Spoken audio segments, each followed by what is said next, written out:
Good morning. आणि आज बघा सकाळची सुरुवात ही काहीशी अशी झालेली आहे, म्हणजे सकाळ तर बऱ्याच वेळची झाली। आरोही स्कूललाही गेली आणि त्यानंतर पहिलं काम जे करते आहे मी ते म्हणजे जे काही बेडशीट वगैरे ब्लँकेट्स आहेत ना ते धुवून घेत आहे, कारण आज बेडरूमची क्लिनिंग करायची आहे। आणि जे काही वापरातले म्हणजे मी डेली वापरते ते सर्व ब्लँकेट्स आता मी इथे धुवायला टाकलेले आहेत। म्हणजे एकदाच धुवून नाहीच झाले ते, 2-3दा आज मशीन जी आहे ती लागणार आहेच। सो हे ब्लँकेट ना खूप असे डेलिकेट आहे, त्यामुळे जे जेंटल वॉश म्हणून ऑप्शन असतं ना मशीनमध्ये ते मी नेहमी लावत असते, त्यामुळे ते ब्लँकेट्स म्हणजे सॉफ्टच राहतात। आणि आता ना क्लिनिंगला सुरुवात करणार आहे, त्यामुळे आता जे दुसरं काम आहे ते असतं नेहमी कर्टन्स काढायचं। सो इथे सर्व जे काही कर्टन्स आहेत ना ते मी वॉश करायला टाकणार आहे। ब्लँकेट्स जे होते ना ते 2दा आता लावली मी, मशीन वर टाकूनही आली आणि आता हे जे सर्व कर्टन्स आहे ते मशीनला लावणार आहे। आणि त्यानंतर ज्या काही वस्तू आहेत ना म्हणजे क्लिनिंग करायच्या आधी त्या सर्व मी आता जागेवरनं हटवत आहे, कारण यावर जास्त धूर बसला ना की मग क्लीन करायला खूप हार्ड जातात। आणि हे बघा, ही माझी एक डॉल होती, त्यापासनं मी हे मस्तच एक ऑर्गनायझर म्हटलं तरी चालेल तयार केलेलं आहे। तिचा जो फक्त चेहरा आहे ना त्याला मी ह्या वेण्या तयार केलेल्या आहेत आणि त्याला मी क्लचर वगैरे लटकवत असते। तर त्यालाही आता वॉश करायचं आहे, त्यामुळे 15 मिनटासाठी ना मी असंच याला भिजत ठेवणार आहे, कारण हे काही मी नेहमी वॉश करत नसते, त्यामुळे बराच धूर त्यामध्ये असतो। आणि म्हणजे किती जरी कबड असले ना तरी आरोहीच्या पप्पाचे म्हणजे सर्वच्या सर्वच कपडे काय इथेच लटकवतात का काही कळत नाही। म्हणजे कितीही सांगितलं, ओरडलं, चिडलं, प्रेमाने सांगितलं ना तरी हे कपडे तुम्हाला इथेच मिळतील। हाय नमस्कार, मी स्नेहा कोगदे फॅमिलीमध्ये तुम्हा सर्वांचं पुन्हा एकदा भरभरून स्वागत करते। कसे आहात सगळे? आशा करते तुम्ही सर्वजण मस्त आणि मजेत असाल। सो किचन तरी पूर्णतः क्लीन झालेली आहे, म्हणजे छोटी मोठी सर्व वस्तू ज्या आहेत सर्व क्लीन झालेले आहेत। त्यानंतर काल लिव्हिंग रूम सुद्धा सर्व चकचकीत केली आणि आता नंबर आहे बेडरूमचा। बेडरूम ना तशी छोटीच आहे आणि फारशा वस्तू नाही आहे, त्यामुळे क्लिनिंग ही लगेच होऊन जाते। पण जे बेड आहेत ना ते सुद्धा मला आज क्लीन करायचे आहेत, कारण ज्या काही एक्स्ट्राच्या वस्तू असतात किंवा म्हणजे असं असतं ना टाकून देऊ का नको अशा ज्या वस्तू असतात ना त्या बेडमध्ये सतत कोंबल्या जातात। तर काही डिक्लटरही करायचं आहे, सोबत ना धूळ खूप सारा साचत जातो बेडमध्ये सुद्धा। सो ते सर्व क्लीन करायचं आहे आणि तेच एक काम जे आहे खूप म्हणजे खूप हार्ड आहे। सो चला आता क्लिनिंगला सुरुवात करते। तो मला माहित आहे तुमची सुद्धा क्लिनिंग ही स्टार्ट झालेली असेल किंवा काही जणींची तर संपलेलीही असेल, कारण दिवाळीला आता फारसा वेळ हा राहिलेला नाही आहे।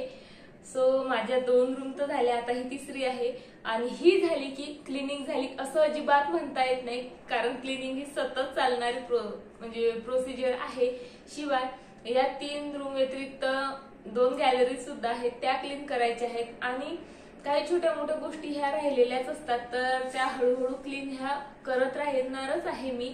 पण ज्या मेन असतात ना किचन हॉल आणि बेडरूम त्या क्लीन करणं म्हणजे थोडंसं हार्ड असतं आणि त्याला भरपूर वेळ द्यावा लागत असतो। इतर क्लिनिंग काय म्हणजे हळूहळू आपल्या घरातील इतर कामांसोबत ना ती होतच असते। सो पण यासाठी ना वेगळा वेळ काढावा लागतो। सर्व स्वयंपाक वगैरे सर्व ना म्हणजे आज लवकर उठली जरा आणि जे आपले बेसिक काम असतात ना ते भरभर आटोपलेत आणि भरपेट जेवणच करून घेतलं, नाश्ता आज केलेलाच नाही, जेवणच करून घेतलेलं आहे आणि आता क्लिनिंगला सुरुवात करत आहे। आणि मस्त इथे रुमाल वगैरे बांधून एखाद्या योद्ध्याप्रमाणे मी आता तयार आहे क्लिनिंगसाठी। तर सर्वात आधी पहिली स्टेप तीच की जाळं काढायची। तर सर्व घरातलं जे काही जाळं होतं ना ते काढून घेतलं आणि म्हणजे कळत नाही या स्पायडरला काय प्रॉब्लेम असता, आपल्याच घरात का जाळं करायचं असतं हिला। दर 8 दिवसाला जरी जाळं काढलं ना तरी जर 9व्या दिवशी तुम्ही बघितलं ना तुम्हाला जाळं जसंच्या तसंच दिसेल। 8 दिवसापूर्वी मी ही रूम क्लीन केली होती, पण आज बघितलं ना खूप सारं जाळं हे झालेलंच होतं। आणि म्हणजे राहत्या घरात ह्या एवढं जाळं करतात, तर ज्या बंद घरं असली तर त्याचं खरंच काय होत असेल बघा। सो असू देत, मस्त असं जाळं सर्व काढून झालं आणि त्यानंतर बघा म्हणजे कबडच्या वरनं 2 अशा शेल्फ आहेत आणि त्यामध्ये ना माझं भरपूर असं सामान ठेवलेलं असतं.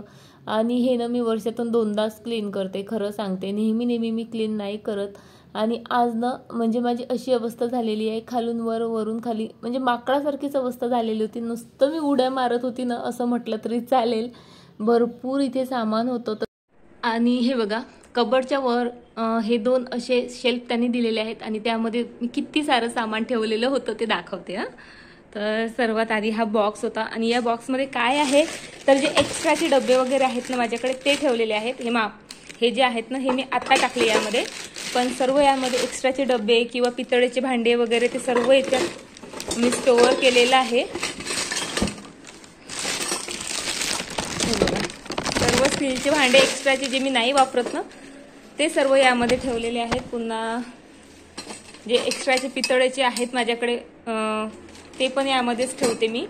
आणि त्यानंतर बघा, हे माझं DIYचं सामान असतं. म्हणजे खूप काही आहे यामध्ये. आता मी तुम्हाला ओपन करून नाही दाखवत, पण खूप सारे कुंदन, म्हणजे खूप जुनं आहे हे. तर ते सुद्धा, त्यात काही मायक्रम वगैरे खूप काही आहे.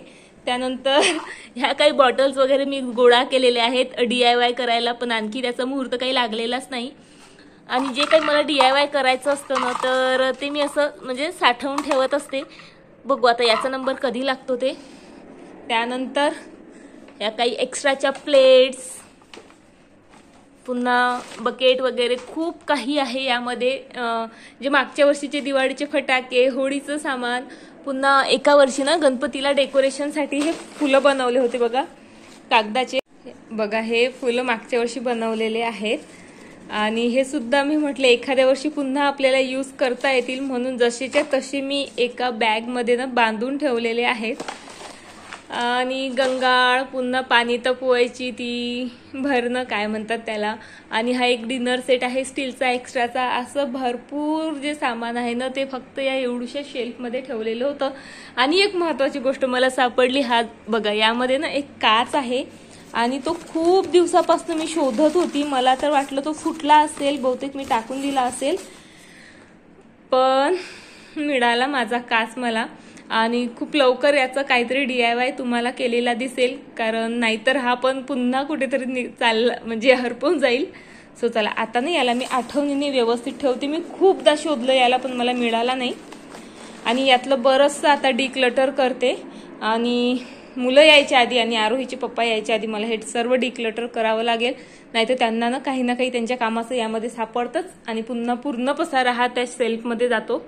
मुलं आता खेळायला गेलेली आहे, तोपर्यंत हे सर्व आवरून घेते. या ठिकाणी सुद्धा भरपूर जाळं होतं, ते आधी क्लीन केलं आणि त्यानंतर ना अगदी म्हणजे झाडू मारला मी त्यामध्ये. वर चढून खूप प्रयत्न करून पूर्ण जो एरिया आहे ना तो व्यवस्थित झाडून घेतला आणि तो कचरा सुपडीमध्ये भरून घेतला. त्यानंतर एक कापड घेतला आणि म्हणजे जेवढं पुसता येईल ना तेवढा पुसायचा प्रयत्न केला. आणि बघा, खरंच आरूलाच माझी काळजी आहे असं म्हटलं तरी चालेल. लगेच आली, मम्मा तू दमली नाही का गं खालीवर करून, मी तुला काहीतरी बनवून आणू का? मी म्हटलं ठीक आहे. मला वाटलं शरबत वगैरे आणत असेल, तर तिने बघा कॉफी बनवून आणली होती माझ्यासाठी आणि खरंच खूप टेस्टी झाली होती. तर ह्या शेल्फचं काम मात्र बाकीच होतं. तर आणि इथे वरनं मला आणखी एक मिरर सापडला, तो मी तुमच्यासोबत शेअर करते बघा आता. आणि हा मिरर ना म्हणजे माझी आरू 2-2.5 वर्षाची असेल, 2.5-3 वर्षाची, तेव्हा मी बनवलेला होता. तेव्हा मायक्रमची खूप जास्त क्रेज होती. आणि तुम्हाला पण लांबून दाखवते.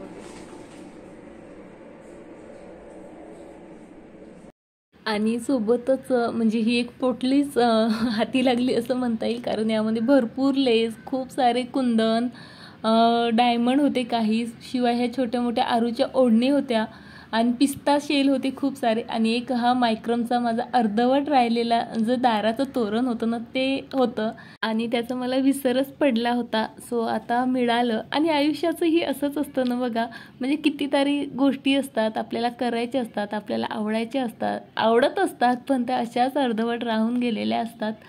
सो चला, आणि भरपूर अशा गोष्टीनं मला या बॅगमध्ये मिळालेल्या आहेत. आणि सर्वात महत्त्वाचं तुम्हाला सांगते, आरूचं हे आय कार्ड बघा.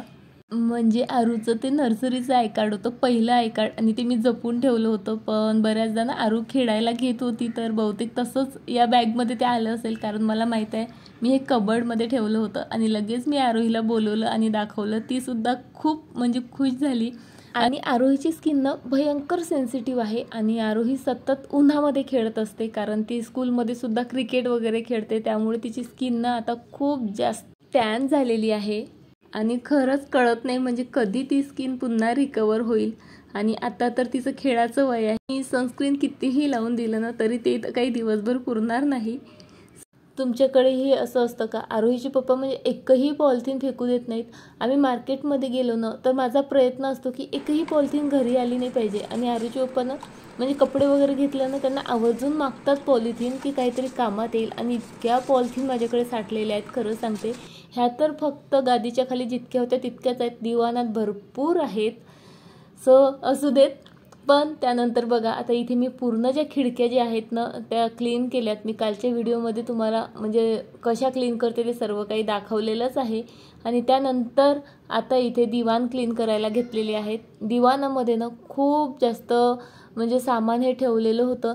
आणि खरं सांगते का, आता मी भयंकर चिडलेली होती, कारण ते दिवाणाचे ज्या प्लायवूड आहे ना ते इतकं भारी होतं. आणि मी यांना 2दा फोन केलेत. ॲक्च्युली ते घरी आले होते तेव्हाच म्हटलं मला काढून द्या, तर बोलले 5 मिनिटात येतो. पण 2-3 फोन केल्यावरही ते आले नाही. शेवटी मीच उचललं. आणि ना इतकं उचलखाच खरंच नाही सहन होत.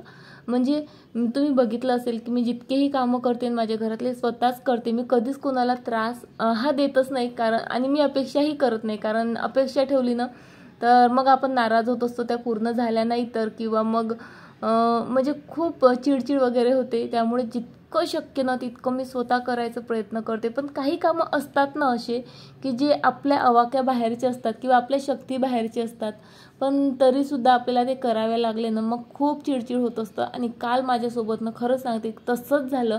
इतकी मी किचन क्लीन केली, किचनची कामं तर किती जास्त असतात, पण मला अजिबात चिडचिड झालं नाही. पण जेव्हा हे उचलावं लागलं ना तर माझं पोट एकदमच दुखून आलं.